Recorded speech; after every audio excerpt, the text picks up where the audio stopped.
Hey, what's up, everybody? Video 44 coming at you another video. All right, so Lakers. We're in some trouble, I think. I don't know if it's as panicky time as people think it is, because one thing I know is we got a lot of big games coming up against really good teams. And the thing about it is we really do generally play well against those type of situations. That's the thing. While people were thinking it's doom and gloom because we're playing a bunch of good teams, I could argue I'd rather us see a bunch of good teams based on our history. Our history tells us we show up for those. It's the little games we don't show up for. But you could still show up and still get beat by Denver, beat by the Clippers, beat by Timberwolves, beat by, in our case, Sacramento, which, look, some teams just have your number, man. I'm going to be honest with you. Some players just have your number. And when it comes to De'Aaron Fox, I don't think we've beaten De'Aaron Fox 4 times in his career, you guys. If he's playing, he's winning. It kills us. No matter, we just never have the point guard that can stop him. And he always has the confidence to remind us that we should have taken him in the draft. That's really what it is with De'Aaron Fox. So every time he sees purple and gold, he like, oh, these idiots that didn't take me, they decided to go with Lonzo Ball. Let me go ahead and drop 45 on their head. And so we don't generally beat him ever. And so that's a problem. That's a real problem. But, you know, all in all, the Lakers going up against the Clippers, we tend to match up pretty well with this team this year, although we've only seen the James Harden Clippers once. But last time we played them with Vanderbilt, we matched up fantastic with them. The problem is, we have another point guard in rotation now, and those 3-guard lineups change that dynamic a lot. So I think Darvin Ham needs to try to figure out how to use Spencer Dinwiddie without shaking up what has been working for the team, because I think that's what throws us off. It's his inability to keep things consistent keep doing things that are consistent while simultaneously making adjustments and incorporating players into your situation. We've lost a lot of games because of these type of things. I've heard a lot of people talk about Max Christie and how he should have played yesterday. I thought he should have gotten more minutes yesterday, but see, for me, how do I explain this about the Suns game? I think people thought that Austin Reeves was having a worse game than I thought he was. Maybe he was playing horribly, but he didn't stand out as noticeably to me for whatever reason. I was more so upset that he wasn't on the floor more, and Rui wasn't on the floor more, rather than bringing in Max. But when I start listening to people talk about why Max should have been on the floor and we were having issues with perimeter defense, what they're saying about Phoenix's game is the game I said about the Dallas game when Grant Williams was hitting threes on us, when Dante Exum went for like 9 threes. That was the game where I was saying that we should have put Max on the floor then. And so it's like I understand that completely, what everybody's saying about it.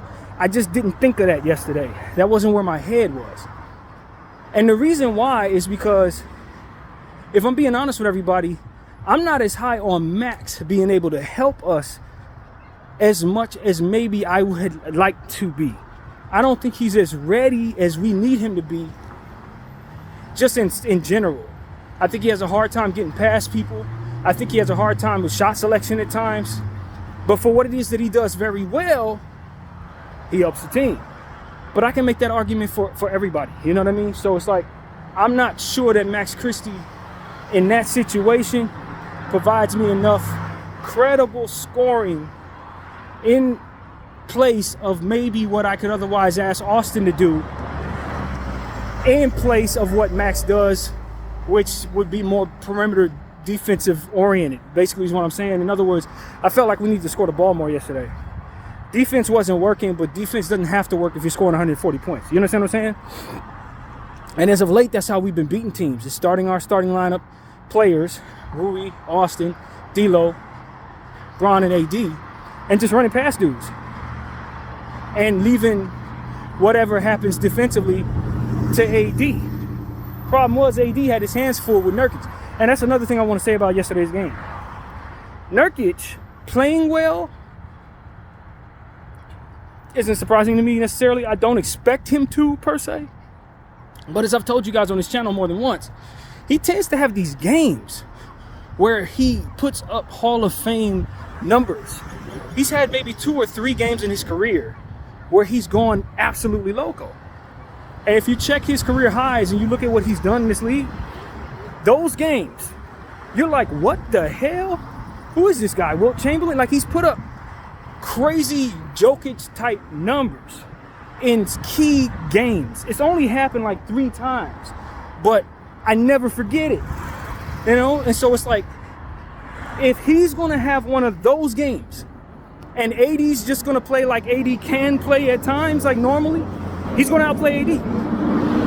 And so because I know Jokic has that crazy ability to have games where he can go nuts, I wasn't too surprised to see him do it yesterday.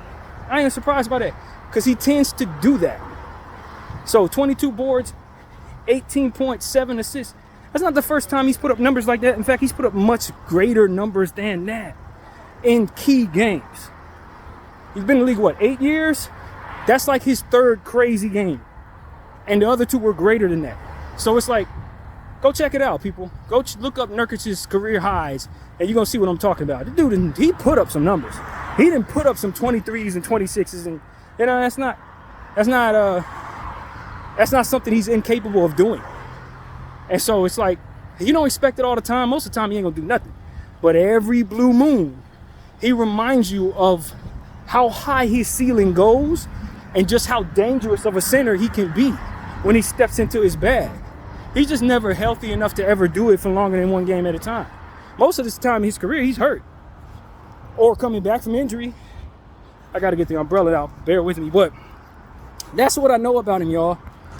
I wasn't surprised to see him have that type of game because he tends to do that. Where the hell is this umbrella at, man?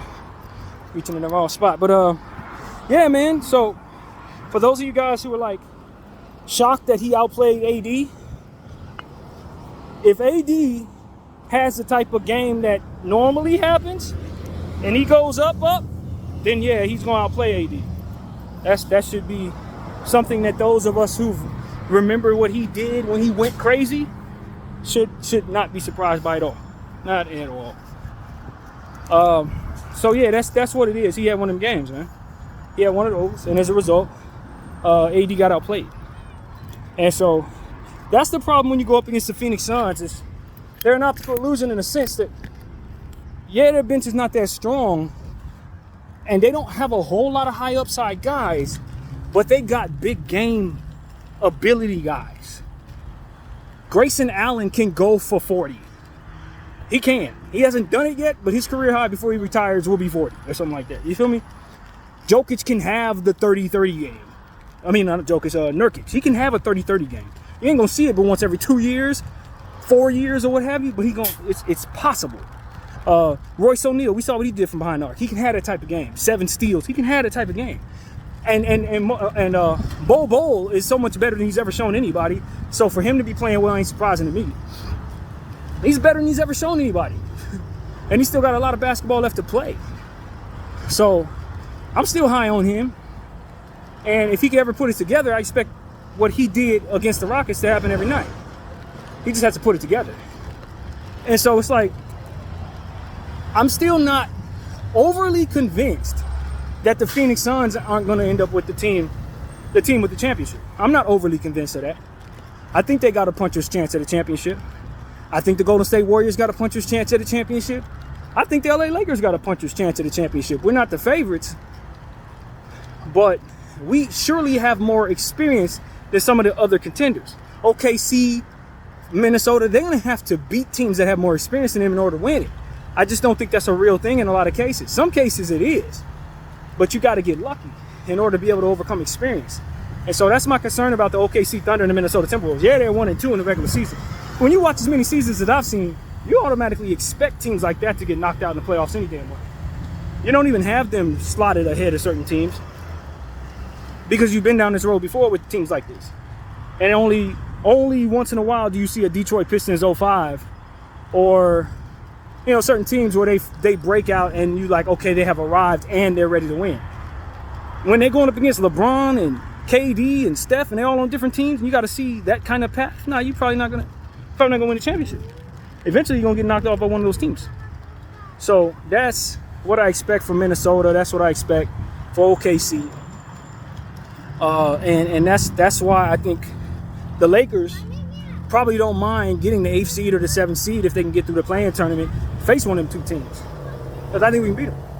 Now, I'm not saying we're going to beat them every time. If we had to play the series 8 times in a row, I don't think we beat them every time.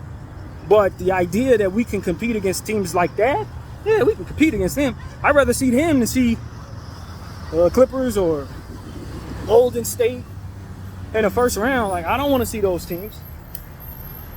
And I'd rather see Minnesota or OKC. So that's how I see it. But just the same, I want everybody to understand, like, the LA Lakers are a team where we show up for big games. It's the smaller ones that we can't seem to get our minds together for. It's the games that you know damn well we're supposed to win and we often don't. Or we just don't show up, or guys get hurt and throw our rotations off. Then we end up losing games like that. And that's been most of the games we played in because our team has been hit by the injury bug all year long. So we're always working from behind the 8 ball in regards to consistency and rotations, which is why Darvin Ham is such a problem. Because in a situation like this, you're asking him to be creative. You're asking him to improvise. And he ain't good at it. But you always need to. And so as a result, look at all the losses we have. If you look at most of the losses the Lakers have, you'll probably find more than 20 of them games is games where the rotations was off, or players was hurt and he had to try to fill a way to improvise, or a new guy came in and now he's trying to figure out how to use him. It's usually a rotation issue that costs us, schematically, something like that. That's what's been costing us most of our wins. I mean, yeah, we've had down years from a guy like Austin Reeves, but I can argue one of the reasons that is because of this type of crap. So I'm frustrated with our coaching situation. Our stars have been healthy all damn year. How many years in a row do you expect AD and Bron to play this many games this far into the season? Going forward especially, but it's in period. Look back. They don't play this many games. This is the best possible chance for us to get a championship with them two because they healthy. Got to the Western Conference Finals with both of them having foot injuries. You know what I'm saying? So it's just I just wish Jeannie saw what I saw in this situation. She would have fired that man already. And we would have had a coach in place that can affect rotations in a positive way. Or, like someone has suggested, let the stars coach the team. I know that's controversial. It wouldn't be the first time it's been done. Wouldn't. Bill Russell coached the Celtics to a championship while playing, if I'm not mistaken. And he wasn't the only one who did something like that, if I'm not mistaken. So, I know it's unprecedented in this era, but it ain't in the past. Sometimes it's best to just let the best mind run the squad. And in this case, it's LeBron James. It's been LeBron James. Even though I don't always agree with his decision-making at times. But as far as whether or not he should be coaching the team, he do a better job than Darvin. Don't argue with that. So that's why I'm like, look, man, I just fired Darvin. Bring in the interim and then let LeBron take over. And if it falls apart, it's his fault. You feel me? And it probably won't. He'll probably lead the team as far as they're gonna go. But it's one of those situations where people, you gotta be bold to do something like that. And Jeannie's not bold like that. That's bold. But when you know what you have ain't gonna win, and LeBron complaining and all this other stuff, talking about he wants $60 million a year, brother, you coaching the team. You coaching the team. We're going to see how far we can get with you. For real. You run it. If it goes to crap, it's your fault. That's how because at this point you can blame the coach. I don't want to blame the coach. I don't want to blame the coach. Why? Because he should be gone already. Ain't deeper than that. As a Laker fan, I'm telling y'all, man, I ain't got no problem with Darvin Ham personally. I'm not the person that's going to sit up here and say, yo, I'm calling for everybody's job all the time. But when something's going bad, it's going bad. And I ain't saying he lost the locker room, but he don't know the first thing about winning games like yesterday, man. You got to make the adjustment. You can't be stuck to your rotations. Blaming our defensive issues on Anthony Davis losing his voice. I don't want to hear that crap. It's always some player's fault something went wrong. And yet, every time I look up, it's his rotations that end up killing us. It's his decisions and non-timeout calling and all this stuff that ends up killing us. How's everybody fault but yours, but when we look on the floor, it's your fault? Can't everybody be wrong? So that's... leaders of men gonna take responsibility where they screw up, man. And when we picked up Darvin, I thought he was that type of personality. It's my fault. I own it. I'm still working on what I gotta do to get better as a coach, and because I'm not that, we ain't where we need to go. That's all I want to hear from Darvin Ham, because that's the truth. Not, oh, it's his fault. It's a mistake. Well, I don't care for that. We worse for that, because then guys don't respect you. You know what I'm saying? And so that's what I have to say about that. I'm irritated because Darvin ain't who I thought he was, man. Facts over feelings, I ain't seen none of that. I ain't seen none of that. And in this lack of preparation for the team a lot of the time, you know, and just fear-based strategizing. I don't want DKD to go off, so let me do everything to stop KD and leave everybody else open. Let KD go off. Like, what's the problem with letting the star get off? The stars win championships. Okay, and role players end up sending it home so that they get that far. Don't let them get that far. Stop them damn role players and then make them stars. Leave it on the stars. Just like I'm saying about our team. That's what Darvin Ham needs to be strategizing other teams. Let the stars go off. That's what they stars for a reason. Even if you strategize against them, they may still go off. But if you leave their role players open, they definitely hungry, ready to make a name for themselves. Dudes are trying to get up to the $25, $30 million a year range. You leave them dudes open in they hungry. Star already been paid. Star already established. Some stuff is like, yo, you strategizing in fear. That ain't gonna get you nowhere. So there's just a lot of stuff about Darvin Ham. Just, man, I'm done, man. I've been done. I was done a month and a half ago. I'm done. It ain't even about whether or not I think he has upside to. I just don't think he makes the right decisions out there. I just don't.